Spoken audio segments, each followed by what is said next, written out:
Oh, we're good, yeah. Just some real fake grass. The oddity of today is Ann asked me to make a little speech. So I figured, what do you have in mind? I asked her for some ideas. Ironically, I got those ideas on the drive here, so I didn't have time to really memorize them. But I think I'll wing it. I got some crib notes here, but I did find it to be an interesting story. And the fact of it is, you know, my job, I do divorces, which is the bad side of marriage. Divorce lawyer. You know, there's a uniqueness and a special connection and bond when some people, even though times can go bad and they separate, that they come back together. And it could be a combination of fate. You know, we realize what's important in life and what's not. Then looking at the background, what little background I know of Martin and Ann is very remarkable. They met in college, and where's Sheila? Sheila was Ann's best friend and also Martin's cousin. And Martin was going to go on a date, a prom, which obviously he needed to be chaperoned. So Sheila and Ann went and chaperoned, and even though it wasn't a typical type of boyfriend-girlfriend prom date, it was kind of strange that Martin ends up getting the chaperone's phone number. So then they have some contact, you know, they go on a few dates, and then they become serious. Now, back in that day, got married in '96, so even before that, we didn't have cell phones, we didn't have the internet or Facebook or Instagram. So the best you could do is actually meet and talk, or talk on the phone, or the phone with an actual cord, because they lived a frigid part in the Bay Area. And I've been to the Bay Area. That traffic, 2 miles away is about a 2-hour drive. But they dated for about 7 years, and then they got married. And they have Megan, who we know's unable to be here today, but we have Madison. And they raised 2 daughters, and life was good. And the nice thing about it is, even with the attenuation of time, they've come back together, and they realize the importance of one another. And I think it's rather gracious to me to be invited to this, and I'm impressed that they fought through it and they're back together. But then looking back at their background, it's not too surprising in the fact that back in 1973, and you'll see there's a couple pictures inside. Martin was probably about 4 years old or 5. He's a little kid. He's sitting on a stoop with some other kids on a field trip. Because Martin's mom and Ann's aunt worked at the Filipino Educational Center in the Bay Area together. And one of Ann's cousins had this picture, and she's looking at it, she's thinking, this was after they started dating, so it was very early on. She said, that looks like Martin, because Martin had hair back then. Had big ears. So he's trendy now. He doesn't do the hair anymore. But their paths crossed as early as 1973. So it's a little serendipitous that they had met and found that connection going further back. And they let certain things, times, and events, and like Martin and I were talking, how COVID kind of woke them up that we really do belong together. And whether it was the isolation or all the craziness from COVID, when you're not going out in the public because your bunk's closed, you start thinking about yourself, what's in your mind, and what you really want in life. And I think they realized that they wanted each other. And as we know, they took the plunge again, and that's definitely proof. And before we do the ceremony for the rings, is there anybody that would like to say anything on behalf of Martin and Ann? They put me on the spot, so somebody else has to step up here. Let me say something, Martin. All right. Hey, it has been a journey, right? A beautiful journey. I mean, my wife and I, we sometimes talk and go, you know what? If they ever got on a dating app, I bet you that program is probably going to put them together. right? But the way things are and the way things are in this world, it's actually important, right? That you find your true love, you find your way back home, and Anne, you know, you never left the family, right? But let me just say, welcome back. And that we love you, and thank God, and I hope that the rest of your life will be together as man and wife. All right. So, but anyways, thank you both for bringing us into this wonderful ceremony of yours, and good luck, to all of us actually, But this is inspirational. Thank you, bro. Yeah. Appreciate it. Thank you. Sheila has to have something to say. She started all this. Well, I don't want to stand up, but I do want to say that I pray, even though when you guys were apart, I did pray for the best for both of you. And I'm just so happy that God had brought them back together. And I'm just so happy. And I feel that both of you are blessed and are meant to be together. And I wish you the best, and I know that you'll walk this path of life forever. And I just wish you many blessings. So. And congratulations. Thank you, Sheila. Thank you. Love you. 21st century wedding. Yes. You still on the... Yes.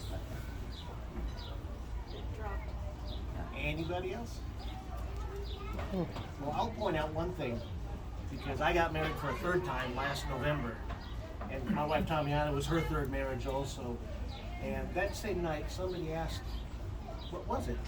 And admittedly, after having been married twice before, and Tamiana's last husband was actually a good friend of mine, I realized it's a combination of what we want and what we can tolerate. Because we have to be tolerant. Everything's not going to be a happy day or a joyous day. There's going to be strife and clashes of personality and anger. But once you get old enough and you have that connection with somebody, you can actually forge through it. So before I ask for who's got the ring to come forward, I do have to say one thing. As I told Tamiana, because she doesn't have any experience with Filipino culture, and I'm actually Filipino, but I don't look it. I said, oh boy, you're going to get to see some lechon, somebody's going to be rotisserie a pig, you have some outstanding pancit. That's why we were late, because I was looking around for somebody with a pig, and I couldn't find it. But I'm certain the food's going to be excellent, but I built up the whole Filipino event. I mean, the food is always excellent. Pancit, lumpia, but, oh yeah. So, We'll take a rain check on the lechon. I will definitely take a rain check on the lechon. So now, who took your rings? Oh, here you go. Eli, come on. Here you go. Here, take it. Good job. Go, bring it over there. Go get, take it there. Here you go. I'm going to get out of the foreground because Ann and Martin are going to have some words for you. Oh. I don't need to ruin the image. Ladies first. I wrote Martin a poem. This is partial poem that I had given him during our, I would say, the time that we started to rekindle with each other and realized that there was still some sort of love for each other.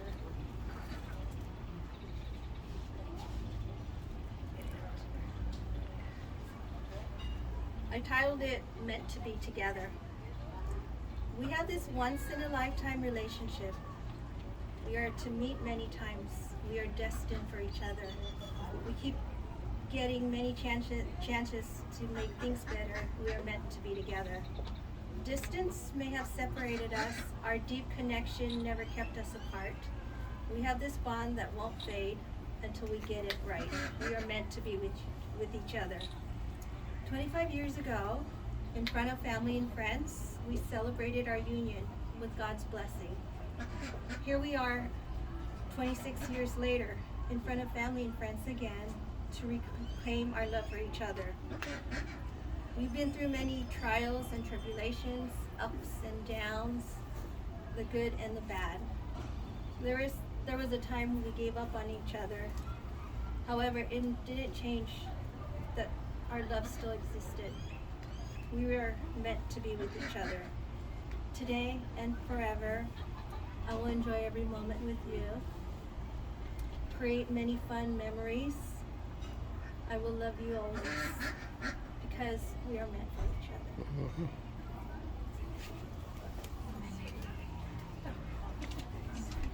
Yes. Put Megan down here. Yes. Hi, Meg. You listening, Meg? Megan can't talk very well. Oh, okay. And you're my best friend, confidant, lover, and partner. 33 years ago, back in 1989, we were just kids. Now we are adults with a lifetime of memories. Our beautiful daughters, Megan and Madison, are the result of our love for one another. Through thick and thin, I have found comfort, joy, and peace in you. Without you, I was just merely breathing. You know me better than anyone else in this world, and somehow you still manage to love me. There is still a part of me today that cannot believe that I am the lucky one who is married to you. Our family and close friends are bearing witness to the power of our love for each other today. Together we will begin again to create a safe haven in our marriage from the chaos of the rest of this world. Together we now have God in the center of our marriage. Your beauty, heart, and mind inspire me to be the best person I can be. I promise to love and honor you for the rest of my days, as long as God wills it. This is my solemn vow. I see these vows not as promises, but as privileges. The privilege of getting to laugh with you, the privilege of crying with you, caring for you, and sharing my life and dreams with you. And most importantly, I get to love you every single day for the rest of my life, until God takes away these privileges. I love you, Emery, and I'm remarrying my soulmate. So with this ring,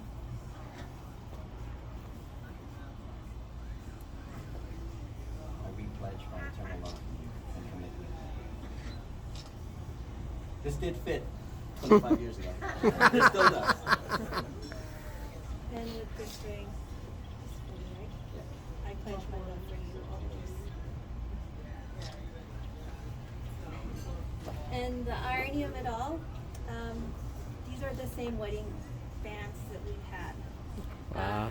I'll tell the story. So when we were already divorced and all that, I actually sold this wedding band, and I sold it to my best friend's daughter. And a year and a half ago, the daughter sold it back to me for the same price. So it was interesting how I gave it away and it came back somehow. And she could have sold it or whatever, but she kept it, and she actually thought of. I wasn't even thinking about it, except my friend mentioned that we were back together, and then the daughter actually said, "Okay, I'll sell it back to him." So. Nice. And then for my ring, I put it in my favorite bag. I have a Louis Vuitton backpack. I stuffed my wedding band and my engagement ring in there, and it was there for forever, and never took it out. I didn't have the heart to get rid of it or place it somewhere else, so I put it in a spot where, like I said, I felt that it was safe. And I don't know why I left it there and kept it there, but I'm glad that it never, that bag didn't get stolen when I was in Vegas. Oh, wow. But yes. So, I love you. I love you too. I'm just gonna take some pictures here, and then just take pictures of our people. Yes. Oh, we just take some pictures here real quick. Okay.